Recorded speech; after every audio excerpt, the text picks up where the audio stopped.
काफ़ी सारे केसेस में आपने स्कीमा का नाम सुना होगा। जब भी आप एसईओ सर्च इंजन ऑप्टिमाइजेशन का जब भी आप काम कर रहे होते हो या फिर काम करवा रहे होते हो तो आपके पास कभी ना कभी एक ये टर्म आया होगा स्कीमा।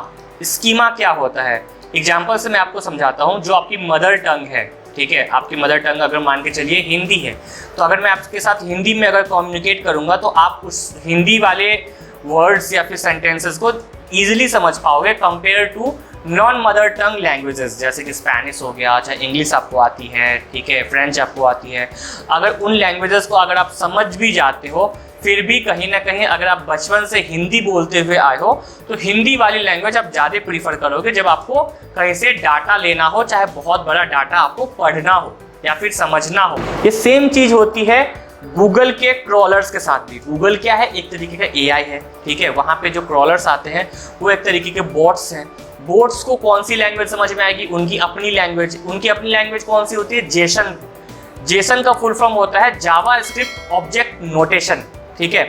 इसमें क्या होता है कि जो भी वेबसाइट पे हम जो भी चीज़ें बताते हैं ना, मेटा टाइटल, डिस्क्रिप्शन, सीटीआर, कभी भी मेटा टाइटल और डिस्क्रिप्शंस कभी भी सीटीआर इंक्रीज करने के लिए होता है। कभी भी क्रॉलर्स को उससे बहुत ज़्यादा कुछ मतलब नहीं होता, क्रॉलर्स को आपके कंटेंट से मतलब होता है, ठीक है।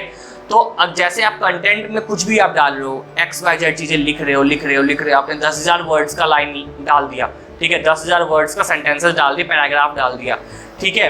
लेकिन क्या होगा कि उसको पढ़ने में, उसको समझने में बहुत ज़्यादा टाइम लग जाएगा। उसी की जगह पे शॉर्ट फॉर्म में जेसन के फॉर्मेट में अगर आपने स्कीमा लगा दिया अपने वेबसाइट के एक पेज पे, तो स्कीमा में क्या है कि जो उसके मतलब की बातें हैं कि भैया ये पेज क्या है, तो ये एक पेज, ये एक ब्लॉग है, इसमें ये कीवर्ड्स है, इसका ये टाइटल है, इसका ये ऑथर ये है, इसका ये पब्लिकेशंस ये सारे हैं, ठीक है।